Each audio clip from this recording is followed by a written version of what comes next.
The thing that I handed out gives the talking points. The budget bills in D.C. Will kill 700 jobs, force states to fire 65,000 teachers, to send 10,000 veterans into homelessness, all while protecting tax giveaways from millionaires. Those are sort of the talking points. Do we understand those well enough, or is there a story here that will substantiate that? I mentioned to you earlier about the 10,000 veterans being pushed into homelessness.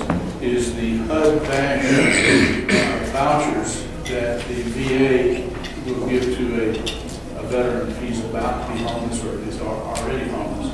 And those right now are going away with the current. I went to the Soviet Union with a group of students. So it was a very interesting trip for me. But one of the professors that was with our group pointed out there's an old Russian proverb that says every great lie contains a grain of truth. And I think that's what we face a lot. I mean, there may be some little bit of something that's true, and they use it and they spin it and they wrap this whole horrendous distortion around it so that by the time they make their ads to play on TV, it sounds like this horrendous and repeated. Over and over. Yeah, and how do you battle that? The pen is mightier than the sword. Well, the best way to The the best way to crush that is defund NPR and anybody that has an objective viewpoint like BBC or anything on there. The And corporate something called welfare fracking, which is corporate welfare gets by with this misnomer that, it's not really welfare because they're going to use it to create jobs. No, they're not. They're going to use it to suck every penny out of this country that they can. And I've mystified a lot of people say, well, they can't do that. They need to have the population to buy their products. I hate to tell you people, they don't need us anymore. They have lots of customers in China, in India, Brazil. They don't need the American consumer.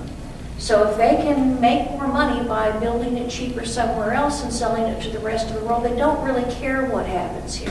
Well, one thing at the hearing today on the voter ID bill, and I was looking at this, 65,000 teachers, to fire 65,000 teachers.